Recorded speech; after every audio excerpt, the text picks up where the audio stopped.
Shri Shao Prasad, ഇവിടെ ദുരന്തർ എന്നൊരു സിനിമയുണ്ട്. അതും ഒരു കൈൻഡ് ഓഫ് പ്രൊപ്പഗണ്ട സിനിമയാണ്. എന്ത് രസമുള്ള സിനിമയാണ്, കണ്ടുകൊണ്ടിരിക്കാം എന്ന് പറഞ്ഞാൽ അതിൻ്റെ പ്രൊപ്പഗണ്ട ഉണ്ട് എന്ന് പറയുമ്പോൾ തന്നെ ഈ ഒന്നാം കേരള സ്റ്റോറി ഞാൻ കണ്ടതാണ്. നാലാംകിട ചവറുപടം, എന്തെങ്കിലും നല്ലതെന്ന് പറയാൻ ഒന്നുമില്ല. അതിന് സിനിമാറ്റോഗ്രാഫി അങ്ങേയറ്റം വഷള് സാധനം, ഈ ഡയലോഗ് അങ്ങേയറ്റം വഷള്. ഒരു നാലാംകിട ചവറുപടം, ആ പടത്തിന് കേന്ദ്ര പുരസ്കാരം കിട്ടി പോട്ടെ. ആ പടത്തിനടക്കം താങ്കൾ വലിയ പ്രൊമോഷൻ കൊടുത്തു. ദോ വരുന്നു കേരള സ്റ്റോറി എന്ന് പറഞ്ഞ് താങ്കൾ വലിയ പ്രൊമോഷൻ കൊടുത്താണ്. അപ്പോൾ രണ്ടാം കേരള സ്റ്റോറിക്കും ആ ദാ വരുന്നു പ്രൊമോഷൻ കൊടുക്കുകയല്ലേ ശ്രീ ഷാബു? ഹാഷ്മി, ഞാനത് ആദ്യം ഒരു കാര്യം പറയട്ടെ. ഇവിടെ കേരളത്തിനെ, നമ്മുടെ സംസ്ഥാനത്തിനെ ഇവിടെ ബി ജെ പിക്കാർ സംഘികൾ കണ്ടമാനം അങ്ങ് അപകീർത്തിപ്പെടുത്താൻ വേണ്ടി നടക്കുന്നു എന്ന് പറയുന്നു. ശ്രീ ജോൺ ബ്രിട്ടാസ് പോയെന്ന് തോന്നുന്നു.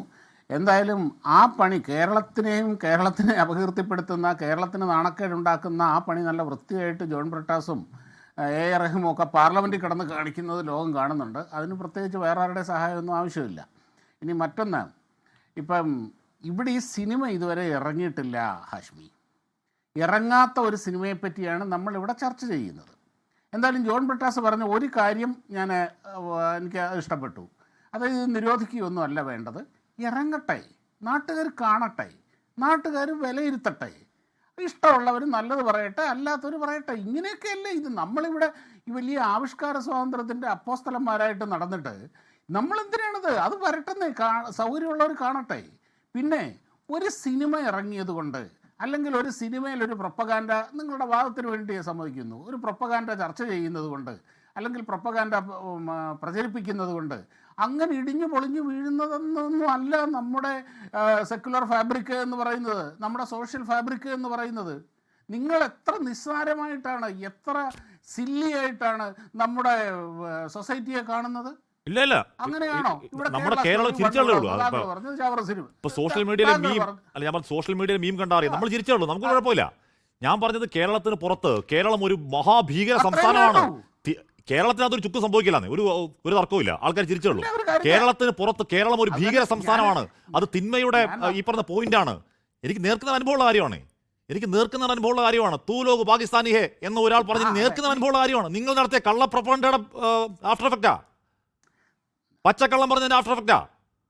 ഒരു കാര്യമുണ്ട്. അപ്പം ഈ ഹാഷ്മി, ഈ നിങ്ങളിപ്പോൾ പറഞ്ഞു വരുന്നത് കേരളത്തിലെ ഇന്ത്യയിലെ 140 കോടി ജനങ്ങളിൽ ഈ കേരളത്തിലെ 3.5 കോടി ജനങ്ങൾ ഒഴിച്ചു കഴിഞ്ഞാൽ 136 കോടി ജനങ്ങളും ബാക്കിയുള്ളത് മുഴുവനും ഈ പറഞ്ഞ പോലെ ഒരു സിനിമ കൊണ്ടോ, അല്ലെങ്കിൽ ഒരു പ്രൊപ്പഗാൻഡ കൊണ്ടോ, അല്ലെങ്കിൽ അങ്ങ് ഇടിഞ്ഞു പൊളിഞ്ഞു വീഴുന്ന മതേതരത്വോ, അല്ലെങ്കിൽ ഇങ്ങനെയുള്ള കാര്യങ്ങൾ കൊണ്ട് നടക്കുന്നവരാണ്, ഭീകരന്മാരാണ്, ഭീകര ചിന്താഗതിക്കാരാണ് എന്നാണോ നിങ്ങൾ പറഞ്ഞു വെക്കുന്നത്? എന്നല്ല പറഞ്ഞു വെക്കുന്നത്. ഒരു സിനിമയല്ല, ഒരു കേരള സ്റ്റോറിയാണോ?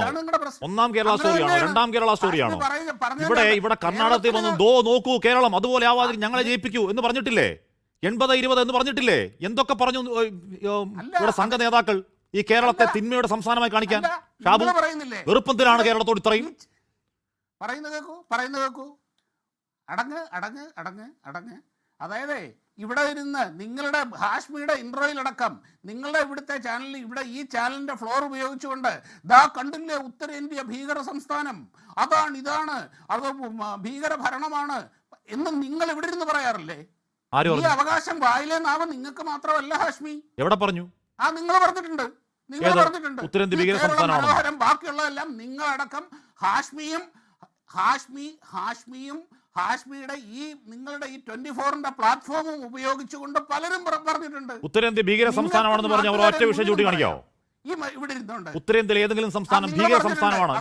ഈ കേരളത്തെ പറയുന്ന ഈ പറഞ്ഞ വൃത്തിയോട് പോലെ പറഞ്ഞ ഒറ്റ കാര്യം ചൂണ്ടിക്കാണിക്കാവോ വ്യാജമായിട്ട്? മുസ്ലിങ്ങൾ, നിങ്ങളുടെ ആർക്കൈവ് ഒന്ന് ചെക്ക് ചെയ്താൽ നിങ്ങൾക്ക് മനസ്സിലാവും. ഗുജറാത്ത് ഭീകര ഭരണമാണ്, അവിടെ മരണത്തിന്റെ വ്യാപാരിയാണ്, അത് വ്യാപാരികളാണ്, മറ്റതാണ് മറിച്ചതാണെന്നൊക്കെ നിങ്ങൾ വളരെ ശക്തമായ നിങ്ങളുടെ പ്ലാറ്റ്ഫോമിൽ കൂടെ തന്നെ പ്രചരണം നടക്കുന്നുണ്ട് ഹാഷ്മി. അപ്പൊ ഈ അവകാശം വായിൽ നാവും നിങ്ങൾക്ക് മാത്രമല്ല, വ്യാജമല്ല, വാർത്തയാണ്. അവർക്കുണ്ട്. ഗുജറാത്തിൽ ഒരു വംശഹത്യ നടന്നു, അത് വാർത്തയാണ്. പെഹ്ലുഖാനെ നേരത്തെ ബ്രിട്ടാസ് അഖിലാഖിനെ അടിച്ചു വന്നു, ബീഫ് കഴിച്ചു എന്ന് പറഞ്ഞാണ്. പെഹ്ലുഖാനെ അടിച്ചു വന്നു, ബീഫിന്റെ പേരിലാണ്. റക്ബർ ഖാൻ, അലിമുദ്ദീൻ അൻസാരി, കാസിം ഖുറേഷി, മഹാരാഷ്ട്രയിലെ റിയാസും സിറാജും ബീഫിന്റെ പേരിൽ ജീവൻ നഷ്ടപ്പെട്ടവരാണ്. ഇക്കഴിഞ്ഞ ക്രിസ്മസിന് BJP നേതാവടക്കം ക്രൈസ്തവർക്കെതിരെ കാട്ടിക്കൂട്ടിയ പേ ആക്രമണങ്ങൾ വ്യാജമാണോ? അത് വാർത്തയാക്കും. അതുപോലെയാണ് ഈ കള്ളം പറയൽ, പ്രൊപ്പഗണ്ട പറയൽ. ഒരാദിവാസിയെ ഭക്ഷണം മോഷ്ടിച്ചതിന്റെ പേരിൽ ആദിവാസിയെ തല്ലിക്കൊന്ന ഈ കേരളം ആദിവാസി വിരുദ്ധമാണോ? ആണോ? അങ്ങനെ എത്ര ക്രൈംസ് കേരളത്തിൽ നടക്കുന്നു? എത്ര ക്രൈമുകൾ കേരളത്തിൽ നടക്കുന്നു? ഇവിടെ അമ്പലക്കൊള്ള നടക്കുന്നു. അല്ലല്ല ഷാബു, ഇല്ല ഷാബു, താങ്കൾ പറയാൻ ഇത് മൊത്തം വ്യാജ വാർത്തയാണ്. ഒരൊറ്റ വ്യാജ വാർത്ത പറ. ഉത്തരേന്ത്യൻ സംസ്ഥാനങ്ങൾ മോശമാണ് ചിത്രീകരിക്കാൻ പറഞ്ഞ ഒരൊറ്റ വ്യാജ വാർത്ത പറ. ഈ കേരള സ്റ്റോറി കള്ളക്കഥ പോലെ.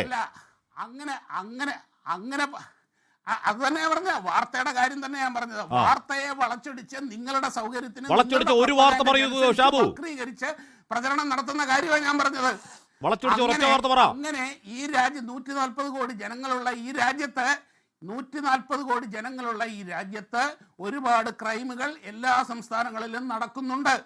അതിന്റെ പേരിൽ അത് ആ സംസ്ഥാനത്തിന്റെ കുറ്റമാണ്, അല്ലെങ്കിൽ ഭരിക്കുന്ന പാർട്ടിയുടെ കുറ്റമാണ് എന്ന് പറയുന്നതാണ് പ്രൊപ്പഗാൻഡ. എന്ന് പറയുന്നത് അല്ല പ്രൊപ്പഗാൻഡ. എന്ന് പറയുന്നത് അല്ല പ്രൊപ്പഗാൻഡ. അവരുടെ അവിടെ ഭരിക്കുന്നവരുടെ വീഴ്ച ചൂണ്ടിക്കാണിക്കുന്ന അല്ല പ്രൊപ്പഗാൻഡ. ഇത് ബീഫ് കുത്തിക്കേറ്റുന്ന ഒരു പച്ചക്കള്ളം എഴുതി വെച്ചൊരു ടീസറും അതുമായി പുലബന്ധം പോലും ഇല്ലാത്ത കള്ളക്കണക്കും വെച്ച് ബേസ്ഡ് ഓൺ റിയൽ സ്റ്റോറി എന്നുണ്ടാക്കി വിടുന്നതാണ് പ്രൊപ്പഗാൻഡ. ഷാബു, ഉള്ളത് പറയുന്നത് അല്ല പ്രൊപ്പഗാൻഡയാവോ? നിങ്ങൾക്ക് എന്ത് അല്ല, ഈ നാട്ടിൽ സിനിമ എടുക്കാനും അതിനെ ഒരു ഫീച്ചർ സിനിമ എടുക്കാനും അതിൻ്റെ അകത്ത് ഭാവനകൾ കയറ്റാനും ഇറക്കാനും ഒക്കെയുള്ള അവകാശം എല്ലാവർക്കും ഉണ്ട്. ഇവിടെ കുറച്ച് നാൾ മുമ്പ് ഇവിടെ കേരളത്തിൽ വന്നല്ലോ ദ ഗ്രേറ്റ് ഇന്ത്യൻ കിച്ചൺ എന്ന് പറഞ്ഞുകൊണ്ടൊരു സിനിമ ഈ കേരളത്തിൽ വന്നു. ഇതേപോലെ തന്നെ എല്ലാവരും പുരോഗമന സിനിമ എന്ന് പറഞ്ഞുകൊണ്ട് ഈ കേരളത്തിലെ ഹിന്ദു ഭവനങ്ങളിൽ മുഴുവനും ഇതുപോലുള്ള അനാചാരങ്ങളുടെ ഒരു കൂടാരമാണ് എന്ന പ്രൊപ്പഗാൻഡ നിശബ്ദമായിട്ട് അല്ലെങ്കിൽ പറയാതെ പറയുന്ന ഒരു സിനിമയായിരുന്നു അത്. 1-2 കൊല്ലമായിട്ടുള്ളൂ ഗ്രേറ്റ് ഇന്ത്യൻ കിച്ചൺ. കാശ്മീർ കണ്ടിട്ടുണ്ടോ എന്ന് എനിക്കറിയില്ല. അതുപോലെ ഈ നാട്ടിലെ അതുപോലെയാണ് ഒരു സംസ്ഥാനത്തെ മുഴുവൻ ബാക്കി സംസ്ഥാനത്തിന്റെ മുകളിൽ ഒരു ഭീകര സംസ്ഥാനമാണ്. ഇവിടെ ബീഫ് ആരൊക്കെ കയ്യും കാലും പിടിച്ച് അണ്ണാക്കിലെ കുത്തിക്കേരി കൊടുക്കാനാണ് എന്നൊക്കെയുള്ള പച്ചക്കള്ളം അങ്ങേക്ക് പോലും ദഹിക്കും. ഷാവു പ്രസാദ്, ഇപ്പൊ ഒന്നാം കേരള സ്റ്റോറി വലിയ ഗംഭീര സിനിമയാണ്, കാണണമെന്ന് പറഞ്ഞ് ഇട്ട് അങ്ങിടുവോ? ഈ സിനിമയ്ക്ക് ഇടുവോ? ഇല്ല, അങ്ങേക്ക് പോലും ദഹിക്കില്ല. ഹാഷ്മി ഇതൊരു ഫീച്ചർ സിനിമയാണ്, ഡോക്യുമെന്ററി അല്ല. കല എന്നാൽ അത് കള്ളമാണ്. കലയ്ക്കകത്ത് ഭാവനയുണ്ടാകും, പല അസംഷൻസ് ഉണ്ടാകും, ഈ പറഞ്ഞ പോലെ ആശയങ്ങളെല്ലാം ഉണ്ടാകും. ഇതിനെ കലയെന്ന് വിളിക്കല്ലേ? ഇത് സത്യത്തിന്റെ കൊലയാണ്. ശരി, ഇത് കലയെന്ന് വിളിക്കല്ലേ? ഇത് സത്യത്തിന്റെ കൊലയാണ്. അത് ഹാഷ്മി, അത് ഞാൻ എന്ത് വിളിക്കണമെന്ന് ഞാനല്ലേ ഹാഷ്മി തീരുമാനിക്കും. അല്ല, ഞാൻ പറയാണ് അത് കലയും ഒന്നുമല്ല, അത് കൊലയാണ്. സത്യത്തിന്റെ കൊല. ശ്രീ ബസന്ത്, ഞാൻ പടം കണ്ടിട്ടില്ല. പടം കാണാതെ ഞാൻ പടത്തിനെ പറ്റി അഭിപ്രായം പറയുകയുമില്ല. ശരി, അതങ്ങ് മഹത്തായ കലാരൂപമാണെന്ന് പറയുകയാണെങ്കിൽ അങ്ങ് മഹത്തായ കലാരൂപം കണ്ടിട്ടില്ല എന്ന് പറയേണ്ടി വരും. വിട്ടേക്ക്, അതിന്റെ നിലപാടാണ്. ഒരു കാര്യം കൂടെ ഹാഷ്മി, ഒരു കാര്യം കൂടി ഒറ്റ കാര്യം കൂടി. ഈ നാട്ടിലെ സാക്ഷാൽ വയലാർ രാമവർമ്മയുടെ പ്രസിദ്ധമായ ഒരു കവിതയുണ്ട്, മഹാബലിക്കൊരു കത്ത് എന്നാണ് കവിതയുടെ പേര്. അന്ന് ചമതയും പൂണൂലുമായി വന്നു മണ്ണുദാനം വാങ്ങി വഞ്ചിച്ച വാമനൻ വിഷ്ണുവാണത്രേ മഹാവിഷ്ണു, ഞാനിരുന്ന് ഉഷ്ണിച്ചു കത്തി ജ്വലിച്ചുപോയി കണ്ണുകൾ. ഇവിടെ വയലാർ രാമവർമ്മ എഴുതിയ കവിതയാണത്. ഒന്ന് ആലോചിച്ച് നോക്ക്. ഇത് പ്രൊപ്പഗാൻഡയല്ലേ? എന്റെ പൊന്നു ഷാവു പ്രസാദ്, നിങ്ങൾ എവിടെ കിടക്കുന്ന ഒരു കാമാക്കിനെയും വയലാറിനെയും കമ്പയർ ചെയ്യല്ലേ? എവിടെ കിടക്കുന്ന ഒരു കാമാക്കിനെയും നാലാംകിട ചവറെടുത്ത് നടക്കുന്ന ഈ പ്രൊപ്പഗാൻഡ ഉണ്ടാക്കുന്ന കാമാക്കിനെയും കേരളത്തിൽ സ്വന്തം വയലാറിനെയും കമ്പയർ ചെയ്യല്ലേ? അയ്യേ, ഞാനതല്ല പറഞ്ഞ പടം വരട്ടെന്നേ, പടം വരട്ടെ. ഈ കേരള സ്റ്റോറി എന്ന പേരിടാൻ കേരള സ്റ്റോറി എന്തിനാണ് പേരിട്ടത്? അവർക്ക് സൗകര്യമുള്ളതുകൊണ്ടിട്ടു. അങ്ങനെ ഈ നാടിനെ പറ്റി പച്ചക്കള്ളം പറഞ്ഞ് അതിന് നാടിനെ പേരിടാൻ പറ്റില്ല, അത്രേ ഉള്ളൂ. അത് കേരളം തീരുമാനിക്കും. അത് കേരളം നമുക്ക് തീരുമാനിക്കുന്നേ. അത് കേരളം കോടതി പോയി. ഓക്കെ, ഒരാൾ കോടതി പോയി, ടീച്ചർ പിൻവലിക്കേണ്ടി വന്നു. കോടതി പോയി സാറേ, ടീച്ചർ പിൻവലിക്കേണ്ടി വന്നു. ടീച്ചർ പിൻവലിക്കേണ്ടി വന്നു. ഓക്കെ, കോടതി പോയി, ടീച്ചർ പിൻവലിക്കേണ്ടി വന്നു. ലോകത്തെവിടെയായാലും ഏത് സമയത്തും 24 വാർത്തകളും ഓഗ്മെന്റഡ് റിയാലിറ്റി പാക്കേജുകളും എക്സ്പ്ലെയിനറുകളും വിശദമായി കാണാൻ ഞങ്ങളുടെ യൂട്യൂബ് ചാനൽ നിങ്ങൾക്ക് സബ്സ്ക്രൈബ് ചെയ്യാം.